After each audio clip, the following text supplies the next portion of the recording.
नमस्कार, live cities में आपका स्वागत है। मैं हूं दीपक प्रियदर्शी। बिहार में जातीय जनगणना की रिपोर्ट जारी हुई और उसके बाद से लगातार बिहार में सियासत थमने का नाम नहीं ले रही।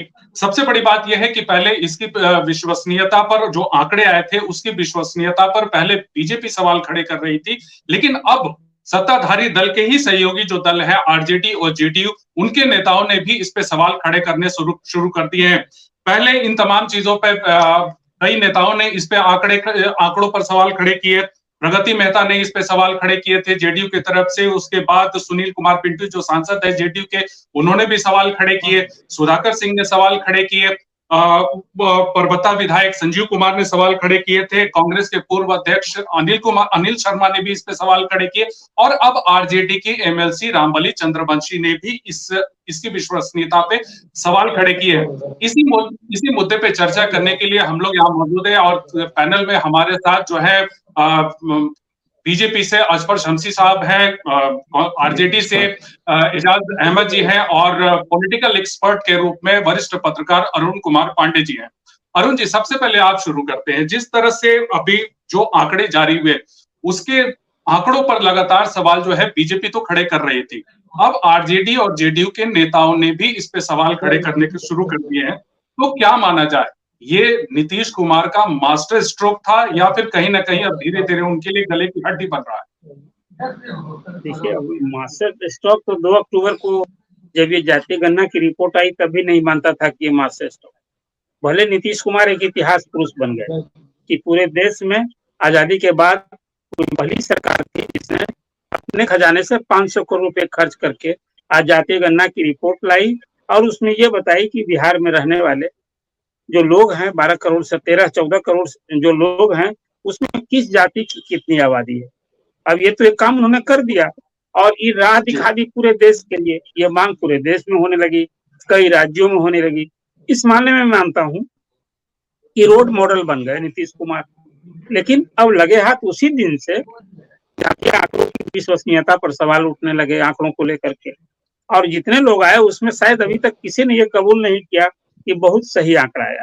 हालांकि जो सरकार ने सर्वे कराया उसमें हाउस होल्डिंग की जो रिपोर्ट आई कि 2 करोड़ से अधिक हाउस होल्डिंग है और लगभग 14 करोड़ जिसको आप कहेंगे कि उतनी आबादी है, लेकिन अब अलग अलग सबसे सर्वाधिक यादव हैं 14%, लेकिन बाकी सभी जातियों की जितनी आबादी बताई गई उसमें चाहे एक एक करके अभी ताजा उदाहरण और चाहे वो सत्ता पक्ष के हो या विपक्ष के हो।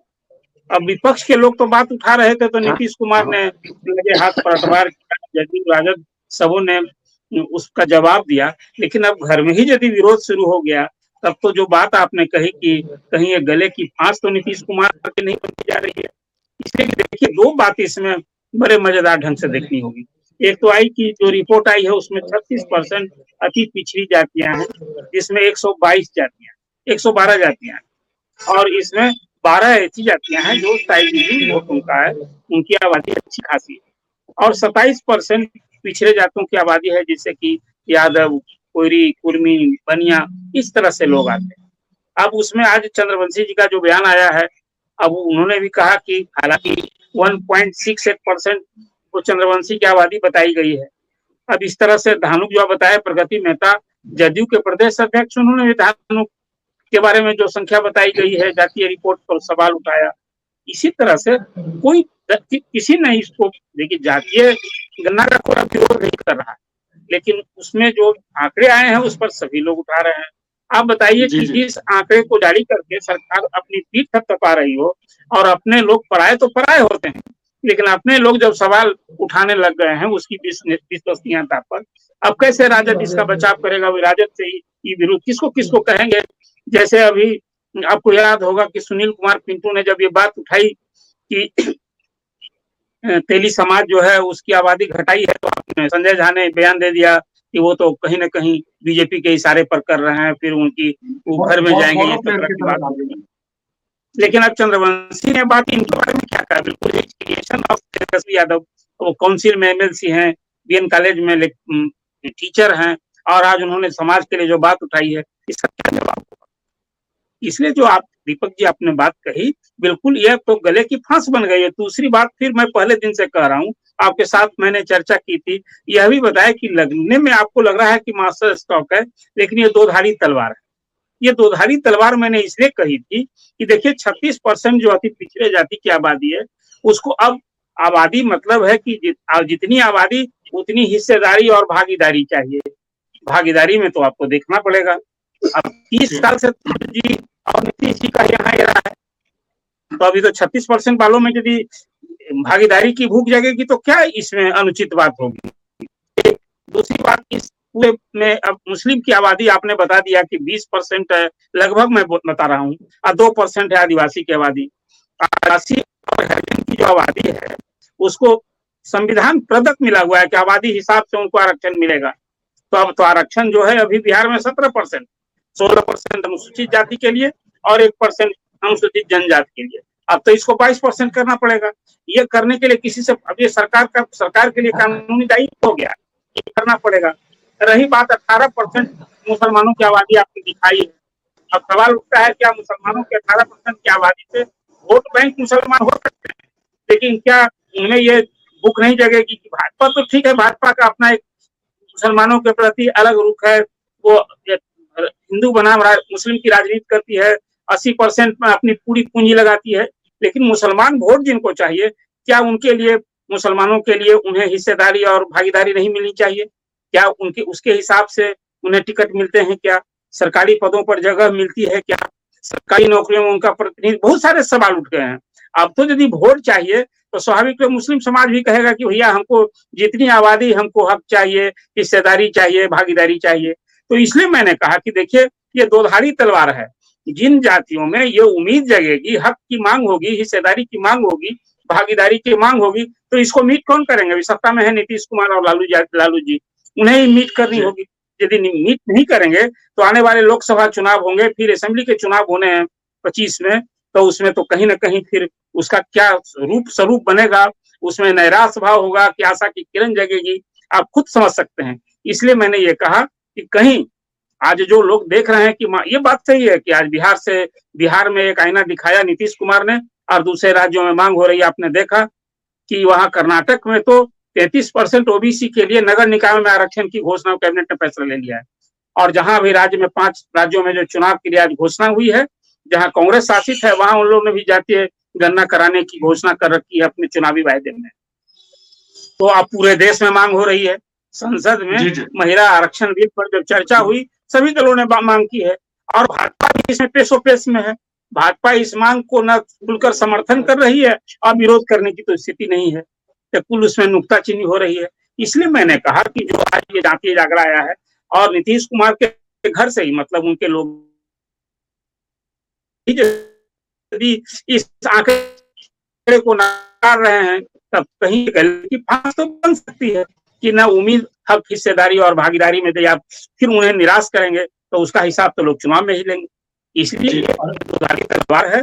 और आज जो फिर एक यूपीए परिवार से, मतलब इंडिया के घटक दल के कोई एक नेता कुछ कह रहा हो तो अपने समाज को एड्रेस कर रहा है। अब देखिए आज चंद्रवंशी जी ने जो बात की है, उनकी बात को आप नहीं कह सकते हैं कि व्यक्तिगत उनकी बात है, समाज को रिप्रेजेंट कर रहे हैं। जिन लोगों ने प्रगति नेता ने बात की तो धानु समाज की बात की, जिन लोगों ने बात की है वो समाज को रिप्रेजेंट कर रहे हैं। और पार्टियां ऐसे नेताओं को बढ़ावा देती है, प्रतिनिधि देती है समाज को लेकर ही।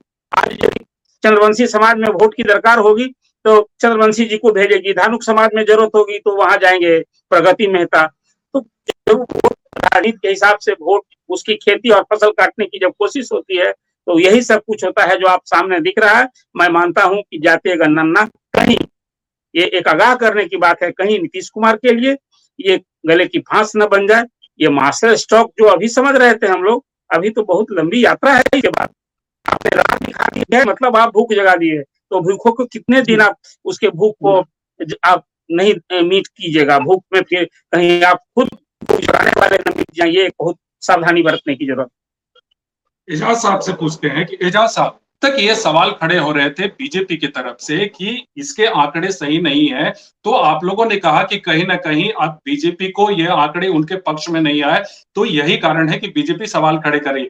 अब तो आपके ही नेता और आप ही के गठबंधन के तमाम सहयोगी दल, आपकी पार्टी के लोग अब इस पे सवाल खड़े कर रहे हैं। अरुण जी जैसे बता रहे थे कि दो धारी तलवार है, तो अब ये दो धारी तलवार की एक धार तो आपके गर्दन तक भी पहुंच गई।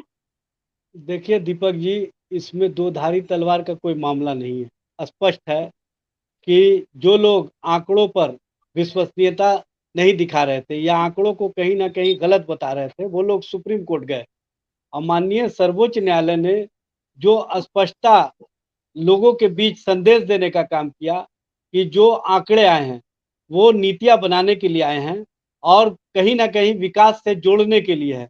जो बजटीय प्रावधान करना है उनको हम विकास के आयाम में जोड़ना चाहते हैं, उसको माननीय सर्वोच्च न्यायालय ने भी माना और माननीय सर्वोच्च न्यायालय ने स्पष्ट रूप से संदेश दिया कि जो आंकड़े प्रस्तुत किए गए हैं उसको हम रोक नहीं सकते हैं। तो ये उन लोगों के लिए निराशा का भाव है जो लोग चाहते थे, क्योंकि पहले भी वो लोग चाहते थे कि जातीय गणना नहीं हो, लेकिन जातीय गणना हुई। पटना हाईकोर्ट के द्वारा आदेश दिया गया, माननीय सर्वोच्च न्यायालय में भारतीय जनता पार्टी ने किस तरह की पैंतरेबाजी की ये बताने की आवश्यकता नहीं है। तुषार मेहता के माध्यम से पहले एफिडेविट दिया कि राज्य सरकार नहीं करा सकती है, शाम होते होते उस एफिडेविट को वापस लिया और कहा कि राज्य सरकार करा सकती है।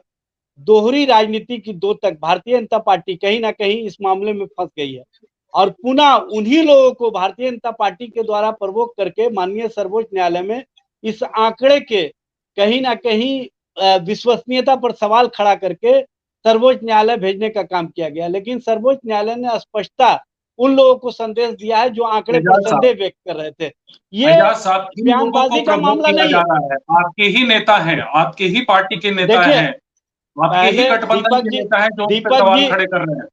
दीपक जी, जो लोग गए थे माननीय सर्वोच्च न्यायालय जातीय गणना रुकवाने के लिए, वो लोग हमारे नहीं थे।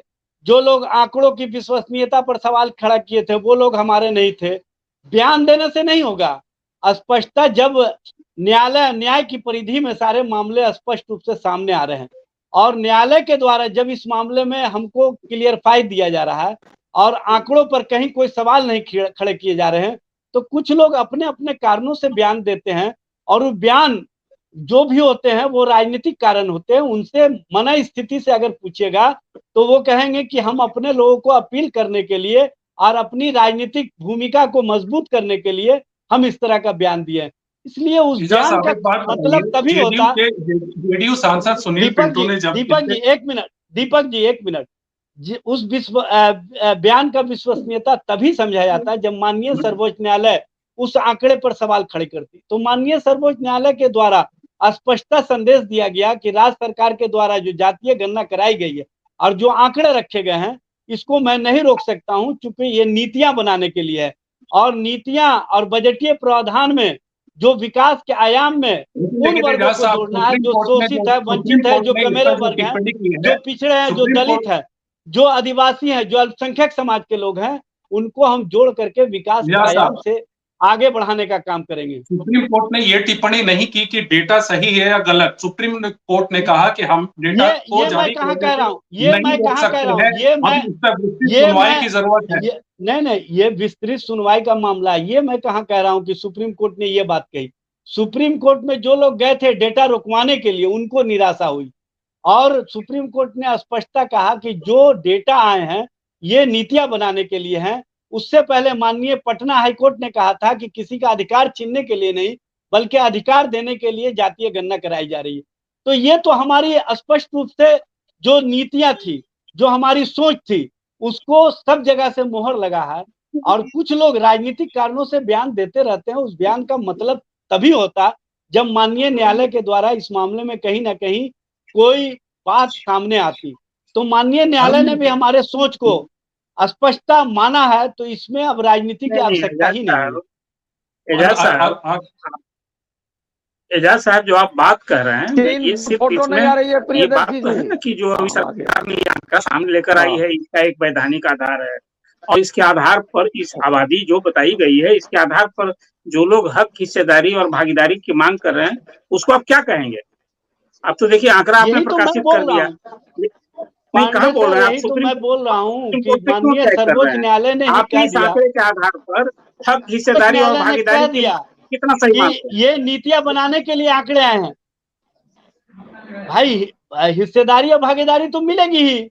हम जिस कामों के लिए, जिन उद्देश्यों के लिए जातीय गणना कराए थे, हमने स्पष्ट रूप से पहले ही कहा था कि हम विकास की योजनाओं से जोड़ना चाहते हैं।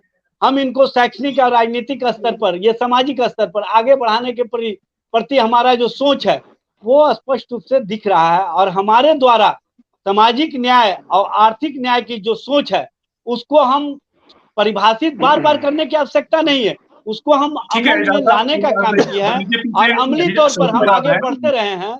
ये शमसी साहब से एक महागठबंधन रिएक्शन ले सरकार का लेते हैं। संकल्प है। जी, शमसी साहब से एक रिएक्शन ले लेते हैं। शमसी साहब, आप लोग इसके आंकड़े पे सवाल खड़े कर रहे थे और तमाम विश्वसनीयता पे भी सवाल खड़े कर रहे थे। अब तो इस तमाम चीजों को लेकर जो है आपके विरोधी भी एक कहीं ना कहीं आपके सुर में सुर मिला रहे हैं। सवाल यह है कि आप लोग ये जातिगत जनगणना की जो आंकड़े आए, जो रिपोर्ट आई, आप लोग इतने डरे सहमे से क्यों हैं?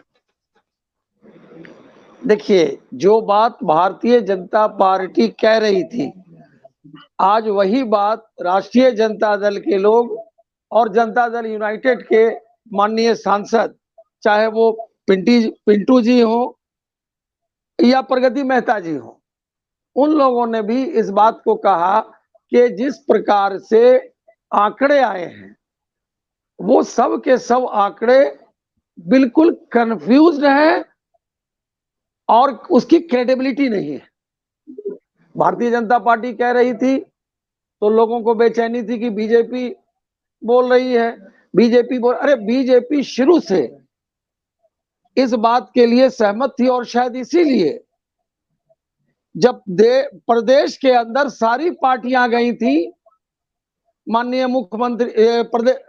मुख्यमंत्री जी के कहने पे और देश के यशस्वी प्रधानमंत्री जी से मिले थे, तो उसमें बीजेपी के लीडर थे, पहली बात। अब दूसरी बात कि इन्होंने जो आंकड़े दिए हैं वो सारे के सारे आंकड़े फर्जी हैं। इन्होंने क्या किया है कि केवल और केवल वोट बैंक की राजनीति के लिए इस चीज को सरेआम किया है। अब मैं कहता हूं कि अगर आप यादव ही समाज को आप देखें तो चाहे ग्वाला हो, अहीर हो, धांसी हो, मेहर हो, सदगोप हो, यदुवंशी हो, इस सारे लोगों को मिला करके उपजाति में और उसको एक यादव बना दिया। एक उसी प्रकार से अगर दूसरी जातियों को आप देखेंगे तो उसमें भी वही बात सामने आती है। तो सवाल ये पैदा होता है कि अगर इन आंकड़ों को आप देखेंगे उसकी कोई क्रेडिबिलिटी नहीं है। और भारतीय जनता पार्टी शुरू से बोल रही थी और आज राष्ट्रीय जनता दल और जनता दल यूनाइटेड के लोग बोल रहे हैं, तो मुझे तो हास्यास्पद लगता है कि भाई राजद के साथी हमारी बैठ के बोल रहे हैं, पहले यही तय कर लें कि उनके माननीय सांसद सही हैं, उनके नेता सही हैं या ये सही बोल रहे हैं, पहली बात। दूसरी बात यह है कि जितनी भी शिकायतें आई हैं, मुझे लगता है कि किसी रिटायर्ड जस्टिस से इन सारे एक गठित करके कमेटी इसका पूरा आकलन करना चाहिए। ठीक है, केवल ये बोलने से नहीं होगा, केवल जी। और अरुण जी से ले लेते हैं। अभी जिस तरह से एजाज साहब कह रहे थे अरुण जी कि सुनील कुमार पिंटू और जेडीयू की तरफ से जब सुनील कुमार पिंटू ने इस तरह का बयान दिया तो जेडीयू में संजय झा ने कह दिया कि वो बोरो प्लेयर की तरह काम कर रहे हैं। अभी एजाज साहब कह रहे थे कि कहीं ना कहीं प्रोवोक किया जा रहा है बीजेपी की तरफ से। क्या इतने सारे नेताओं को प्रोवोक किया जा सकता है? किससे? मुझे जवाब देना? जी, मैं आपसे पूछ रहा हूँ। नहीं, देखिए, ये तो इस तरह का डिफेंस लेना बहुत हैरानी की बात है। देखिए, जो बात कही जा रही है उस बात को आप मीट कीजिए। आप कहिए कि नहीं, आंकड़े वास्तविक हैं। जो हमने सर्वे डोर टू डोर कराया है, 2 करोड़ 13 लाख पूरे परिवार का हमने सर्वे किया है, लोगों के सर्वे किया है। सरकार को ये कहना चाहिए, सरकार का जो प्रतिनिधित्व कर रहे हैं यहाँ बैठे, उन्हें ये कहना चाहिए कि आंकड़ा फर्जी नहीं है, आंकड़ों में जालसाजी नहीं है। अब ये 13 करोड़ से अधिक आबादी का जो आंकड़ा आया है, इसको कोई कैसे कह सकता है कि आबादी नहीं है क्या? रही बात जाति विशेष के आंकड़े के बारे में, जो लोगों के दावे उस जात के लोग कर रहे हैं, इसमें जो राजद को कहना है वो कहे अपना। इसमें एक बहुत रोचक बात है दीपक जी, जो आपके श्रोता को, लोग को जानना चाहिए, जो इस चर्चा को देखेंगे समझेंगे। एक मुझे हैरानी होती है, आज जाति और उपजाति को लेकर जो विवाद किया जा रहा है, वर्गीकरण को लेकर, ये बड़ी हैरानी की बात है। मैं इसको बिल्कुल आधिकारिक रूप से जिम्मेवारी से कह रहा हूँ कि बिहार सरकार ने सर्वे कराने के लिए कोई जाति की अलग सूची नहीं बनाई। 215 जो जाति की सूची है, बिहार सरकार में आरक्षण कानून लागू है और उस आरक्षण कानून को लागू करने के लिए 3-4 कैटेगरी बनी हुई है आरक्षण के फॉर्मूले में। उसमें अनुसूचित जाति और जनजाति, जैसे मैंने बताया, उनकी जितनी आबादी उस हिसाब से उनको आरक्षण मिलता है। फिर उसके बाद पिछड़े, अति पिछड़े, और फिर उसके बाद यहाँ बिहार में फॉर्मूला है, उसमें पिछड़े वर्ग की महिलाएं, और एक जनरल कास्ट है जिसको आरक्षण नहीं मिलता है। इतनी कैटेगरी है और उस सब कैटेगरी में जातियां अलग अलग सूचीबद्ध है 215।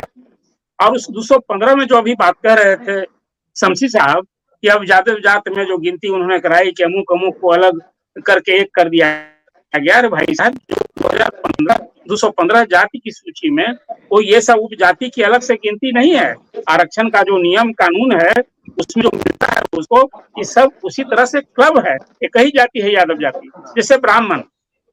और ब्राह्मण में भी कई उपजातियां हैं, आप सभी जानते हैं कि कोई मैथिली ब्राह्मण है, कोई सरोत्री ब्राह्मण है, कोई कांकुबी ब्राह्मण है, कोई सरयुग पारीन ब्राह्मण है। कई उपजातियां हैं, 1 दर्जन से अधिक, लेकिन सभी एक ब्राह्मण है।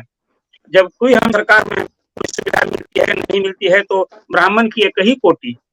इसी तरह से अब मुसलमान में भी अग्रे हैं, पिछड़े हैं, उसमें भी अग्री जाति के लोग, जैसे शेख हैं वो अलग हैं, सुरजापुरी अलग हैं, अंसारीज अलग हैं। तो ये कोई अभी जो जाति की सूची, कोई 215 जाति की सूची सर्वे के लिए कोई नई सूची है, अन्य वर्गीकरण हुआ है। इसको स्पष्ट तौर पर समझना चाहिए। मुझे हैरानी होती है कि जब आरक्षण का लाभ लिया जा रहा है था, तब तो ये कभी ई वर्गीकरण की बात नहीं उठी। 215 जात में वही सेम सूची है, उसकी जाति की कोडिंग करके और सर्वे कराया गया है। उस सर्वे के आंकड़े पर चुनौती दी जा सकती है, उसकी विश्वसनीयता पर आप सवाल उठाइए। हर कोई छूट है, हर जाति को, जिसको हमें भी लगता है कि मेरी जात की आबादी कम कर दिखाई गई है, तो हम भी सवाल उठा सकते हैं। लेकिन ये उपजाति और जाति के वर्गीकरण को लेकर आज जो विवाद उठा है, मैं मानता हूं कि एक ये सेकंड थॉट का विचार आया है। जब आप सूची पहले से बनी है, सरकार ने कोई इस जाति सर्वे कराने के लिए नई सूची नहीं बनाई है, अब फिर जाति वर्गीकरण के लिए भी कोई अलग अलग, कुछ सब का अलग अलग जाति कोटि 215 जातियां हैं और वो बनी हुई है, उसका ये गिनती सर्वे आया है। तो ये अभी क्लब करने का, अलग करने का, कानून का, बनिया का, तेली का, जो बातें अभी हो रही हैं, ये उनकी मांग अपनी जगह जायज हो सकती है कि उनकी जाति के आंकड़े कम कर दिखाए गए। ये उनके कहने की छूट है, आजादी है। सरकार से डिमांड करें, फिर से जनगणना की मांग करें, सबकी अपनी आजादी है। लेकिन इस तथ्य को लोगों को समझना चाहिए कि जो जाति की सूची, कोई नई सूची जातीय सर्वे कराने के लिए सरकार ने नहीं बनाई। ये जो आरक्षण, आपको यह भी याद होगा कि 2006 में जब बिहार बंटा, उसमें अनुसूचित जाति के लिए जब आबादी चली गई झारखंड में, तो उनके खाते की जो जितना आरक्षण मिलता था उसको दूसरे सब में बांट दिया गया। आप भी कह सकते हैं क्या 36% अति पिछड़ों की आबादी है। अभी बिहार सरकार की नौकरी में वर्तमान तक उन्हें 18% रिजर्वेशन है। 27% पिछड़ों की आबादी है, उनको वर्तमान तक अभी 12% का रिजर्वेशन है। 20% अभी आंकड़े के हिसाब से अभी आ गया है कि 20% अनुसूचित जाति की आबादी है, अभी उनको 16% मिलता है। अनुसूचित जनजाति की आबादी लगभग 2% आया, अभी 1% मिलता है। अब पिछड़े वर्ग की महिलाओं के लिए भी 3% आरक्षण है। ये कुल मिलाजुलाकर 50% हो जाता है। अब सरकार यदि इसमें कुछ जाति के जैसी मांग हो रही है कि जिसकी आबादी उतना हक, तो पहले तो आरक्षण के इस फॉर्मूले में चेंज लाना होगा। 50% से अधिक करने के लिए सरकार को उसी तरह से एक साहस दिखानी होगी। जैसे दक्षिण के राज्यों में तो 60-70% तक है। आप उसको, इसके लिए कोई कानूनी रास्ता, संवैधानिक क्या कर सकती है सरकार, करे ना। जिसकी आबादी उसका हक देना है यदि, तो आप उसके लिए तो पहले 50% का जो अभी एक लगा हुआ है कहीं, उसको तो आपको तोड़ना होगा। आपने देखा कि 10% सामान्य जाति के लिए भी जो आर्थिक रूप से पिछड़े हैं उनके लिए आरक्षण लागू टेस्ट हुआ, सुप्रीम कोर्ट ने तक ये मामला गया और सुप्रीम कोर्ट ने उसको उचित ठहराया है। लेकिन जो आरक्षण का फॉर्मूला है उसमें जो जाति की सूची बनी हुई है, कोई नई सूची नहीं है, फिर वर्गीकरण को लेकर विवाद क्यों? मैं एक सवाल उठाता हूँ, जो लोग भी ये सूट नहीं भी करे, लेकिन इस सच्चाई को लोगों को समझना होगा। हाँ, आप फिर मैं अंतिम कहता हूँ कि जाति के आंकड़े जो सामने आए हैं उसकी विश्वसनीयता पर वो घटा दिया गया, इस पर आप सवाल उठाइए, इसके लिए आपको छूट है, सबको छूट है।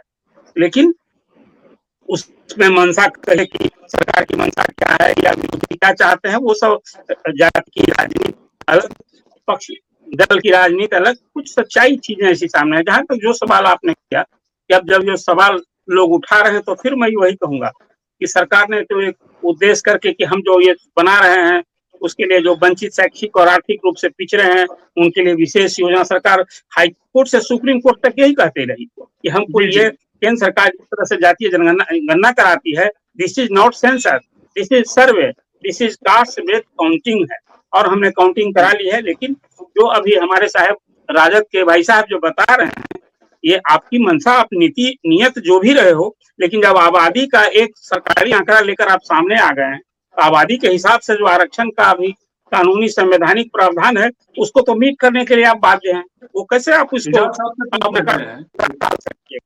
ये मेरा कहना है। एजाज साहब से पूछ लेते हैं कि एजाज साहब, जिस तरह के स्टेटमेंट आ रहे हैं, जिस तरह के बयान आ रहे हैं, अब चंद्रवंशी जी ये कह रहे हैं कि सरकार की विश्वसनीयता और कहीं ना कहीं जो है पारदर्शिता पे सवाल खड़े हो रहे हैं। ये एक जो क्वेश्चन जो रेज हो रहा है आपकी पार्टी की तरफ से, कैसे रोकेंगे इनको? क्योंकि अगर एक आवाज आज उठी है तो आने वाले दिनों में ये आवाज अलग अलग जातियों के लिए अलग अलग नेता उठाते रहेंगे। तो बीजेपी जो सवाल उठा रही है, खुद आपके ही घर में ये तमाम चीजें उठ रही है। एजाज साहब जी बोला जाए। जी एजाज साहब, सवाल आपसे था कि जिस तरह के सवाल उठाए जा रहे हैं, रामबली चंद्रवंशी जी ने पारदर्शिता और विश्वसनीयता, सरकार की विश्वसनीयता और पारदर्शिता पे सवाल खड़े किए हैं। अभी जिस तरह की आवाज उठ रही है, आने वाले दिनों में अगर इसे ना रोका गया तो और भी उठेगी। कैसे कंट्रोल करेंगे इसको? देखिए, रोकने की आवश्यकता नहीं है। आम जन भी समझ रहे हैं कि कहीं ना कहीं राजनीतिक कारणों से और राजनीतिक बयानबाजी की जा रही है, और इसमें बोलने की आवश्यकता नहीं है। सब लोग समझ रहे हैं कि किन किन कारणों से कौन लोग बोल रहे हैं, और वो भी बात स्पष्ट रूप से सामने आ जाएगा। लेकिन मैं एक बात स्पष्ट कर देना चाहता हूं कि जो लोग सवाल उठा रहे हैं वो खुद सवालों के घेरे में हैं। सबसे बड़ी बात यह है कि जब जातीय गणना हो रही थी तो परगनक सबके घरों पर गए कि नहीं गए, इस पर जो लोग आज राजनीति कर रहे हैं वो लोग राजनीति करने के लिए उस समय क्यों नहीं सजग हुए थे? उस समय क्यों नहीं उनको हक और अधिकार देने के प्रति सजग थे? जब परगनक उनके गांव में नहीं गए, उनके लोगों के बीच नहीं गए, तो क्या कोई शिकायतें दर्ज कराई? क्या कोई आवेदन सक्षम पदाधिकारी के समक्ष दिए? या रविशंकर प्रसाद जी जिस तरह से कानून मंत्री रहते हुए जो हवाई बातें किए, जो कानून मंत्री हो, जो कानून की बातें करता हो, जो अपने अलावा दूसरे लोगों को ये बताता हो कि किस तरह से हमको अपने मामलों को तथ्यों के साथ प्रस्तुत करना है, वो तथ्यात्मक बातें ला करके सामने नहीं रखते हैं। कोई भी जो भी आंकड़े की बात कर रहे हैं उनके पास तथ्य क्या है, तथ्य की जानकारी स्पष्ट करें ना कि कौन कौन गांव में परगनक नहीं गए, कौन कौन जगह परगनक नहीं गए, कौन कौन जगह गिनती नहीं हुई, इसको तो स्पष्टता सामने लेकर के आना चाहिए। सिर्फ हवे में बयान, हवे में बातें करना ये कहीं से उचित नहीं है। जब स्पष्ट रूप से आप गए कोर्ट में और कोर्ट ने भी मान लिया कि जो यहाँ पर आंकड़े आए हैं ये पूरी तरह से ठीक ठाक है, तभी तो उन्होंने रोकने से इनकार करते हुए कहा कि ये नीति बनाने के लिए है, इसको हम रोक नहीं सकते हैं। तो इसको मान लेना चाहिए सबको। सवाल लेते हैं। अभी मुख्यमंत्री नीतीश कुमार ने ये कहा है कि आने वाले जो विधानसभा का सत्र होगा उसमें इस रिपोर्ट के आधार पर कुछ बड़े फैसले होंगे। तो क्या माना जाए कि कुछ बड़ा डिसीजन जो है वो नीतीश कुमार इस रिपोर्ट के आधार पर ले सकते हैं? संक्षेप में आपसे जवाब चाहूंगा। नहीं, बिल्कुल नीतीश कुमार ने जो बात कही, देखिए अभी तो इस रिपोर्ट से सिर्फ ये बताया गया है कि किस जाति की कितनी आबादी है। अब किसी खास जाति विशेष में उनकी आर्थिक स्थिति क्या है, उनकी शैक्षणिक स्थिति क्या है, ये तस्वीर आनी बाकी है। स्वाभाविक रूप से सरकार तो यही कही है कि हमारी मंशा भी यही है कि जो आर्थिक, सामाजिक और शैक्षिक रूप से पिछड़े हैं उनके लिए हम विशेष योजना बनाएंगे। इसी की ओर इशारा है। दूसरी बात, फिर मैं इस बात को दोहरा रहा हूँ, सिर्फ इसी से अब काम नहीं चलने वाला है। अब आपने ये बता दी कि किस जाति की कितनी आबादी है, तो पहले तो अनुसूचित जाति और जनजाति की आबादी के आधार पर उन्हें आरक्षण सुलभ कराना पड़ेगा। अभी जब आप 5% अतिरिक्त आरक्षण, आपको याद होगा कि 2011 की जनगणना में बिहार में मुस्लिम की आबादी 15% से प्लस बताई गई थी, अभी आ गई कि 20% है। तो 20% जब आबादी बढ़ा रहे हैं तो क्या उनके लिए उन्हें हक, हिस्सेदारी और भागीदारी की बात नहीं उठेगी क्या? उनके लिए उसी तरह से उनका हक चाहिए जो उनके बीच में।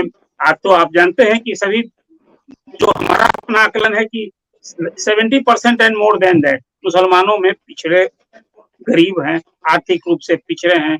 जो शमसी साहब और दोनों जनाब संजोग से बैठे हैं तो ये बताएंगे, मैं कह रहा हूँ आंकड़ा है कि नहीं। यदि 5% उसमें जो आज जातीय आंकड़े की रिपोर्ट आई है, 5% यदि अपर कास्ट मुस्लिम है, तो 100% में आप बात करें तो 70% लोग वहाँ पिछड़े, गरीब, अति पिछड़े हैं। उनके हक और हिस्सेदारी की मांग उठेगी कि नहीं, अब भागीदारी, तो अनुसूचित जाति के लिए आरक्षण की मांग उठेगी कि नहीं। और फिर जो शैक्षणिक और आर्थिक रूप से पिछड़े हैं उनके लिए तो विशेष योजना लेकर आनी होगी। मुझे लगता है कि मुख्यमंत्री ने लोकसभा के चुनाव में जाने के पहले जो विधानमंडल का शरतकालीन सत्र होगा उसमें न सिर्फ वो रिपोर्ट पेश करेंगे, अभी तो आधी रिपोर्ट आई है, अभी तो जाति की आबादी आपने बताई है, जिस मूल उद्देश्य से आपने जातीय गणना कराई थी उसकी रिपोर्ट तो अभी आनी बाकी है। आबादी आपने बता दी किसकी कितनी आबादी, लेकिन उस आबादी में किसकी क्या हालत दशा है, उस रिपोर्ट की तस्वीर दिखाते हुए आपको उनकी दशा में सुधार के लिए अब आपके लिए लाजमी है, चुनौती है उनके लिए विशेष। जैसे आपने पिछले वर्षों में दलित, महादलित करके महादलित के लिए विशेष योजना लाई, तो जितने लोग शैक्षणिक, आर्थिक रूप से, चाहे जाति उनकी कोई हो, चाहे वो हिंदू हो, मुसलमान हो, चाहे किसी तरह के हो, लेकिन उनके आर्थिक, सामाजिक उत्थान के लिए विशेष योजना लेकर योजनाओं में उनके हिस्सेदारी, उनके हक के लिए तो कहीं ना कहीं कुछ, अब तक जितनी योजनाएं बजट बनती रही हैं उसमें तो देखिए आजकल बच्चों के लिए, अल्पसंख्यक के लिए कुछ अलग अलग कोई बजट बनने लगा था अभी, लेकिन अब अल्पसंख्यक के लिए एक अलग कहीं ना कहीं उनकी आर्थिक, सामाजिक दशा सुधारनी होगी तो रिफ्लेक्ट होना चाहिए, प्रतिबद्धता होनी चाहिए।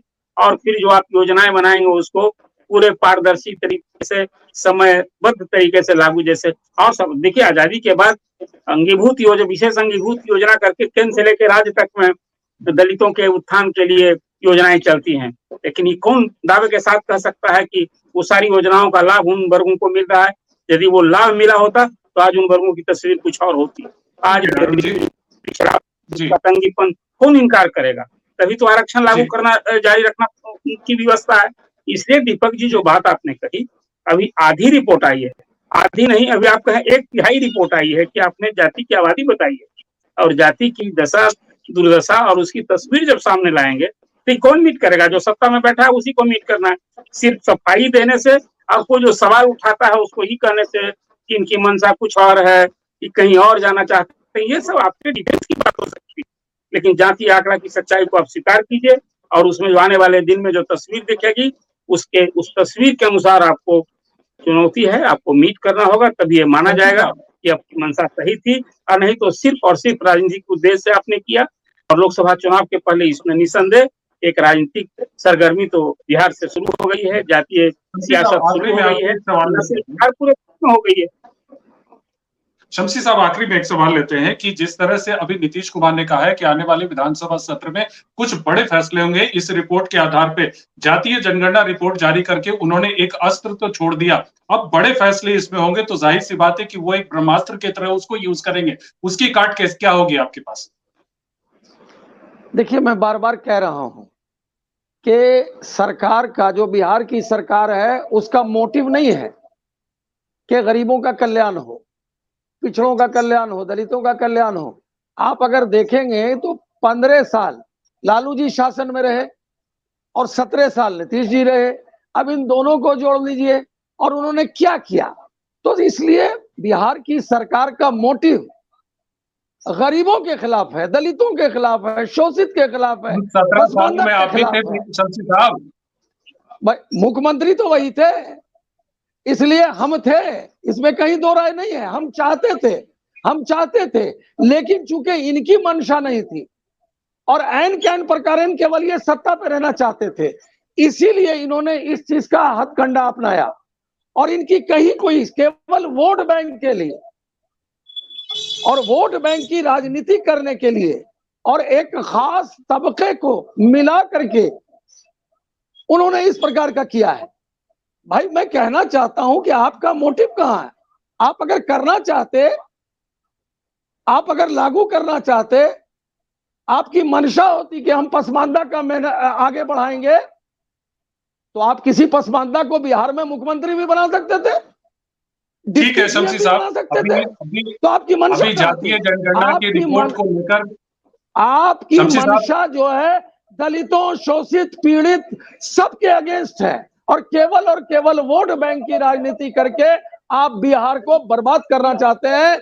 इसीलिए मैं बार बार कहूंगा कि एक रिटायर्ड जस्टिस की अध्यक्षता में इन चीजों को देखना चाहिए और जो गड़बड़ियां हैं आज बीजेपी नहीं बल्कि इनकी पार्टी के भी लोग कह रहे हैं। सबसे बड़ी बात है कि अब जातीय जनगणना की रिपोर्ट को लेकर अभी लगातार सियासत चलती रहेगी। लोकसभा चुनाव आने हैं तो जाहिर सी बात है कि उसको लेकर भी काफी कुछ इसमें बड़े फैसले, जिस तरह से नीतीश कुमार ने कहा है कि वो बड़े फैसले लेंगे, देखना होगा कि आने वाले दिनों में इस पर किस तरह की सियासत होती है। आप सभी मेहमान हमसे जुड़े, एजाज साहब बहुत बहुत धन्यवाद, शमसी साहब बहुत बहुत धन्यवाद, अरुण जी आप जुड़े बहुत बहुत धन्यवाद।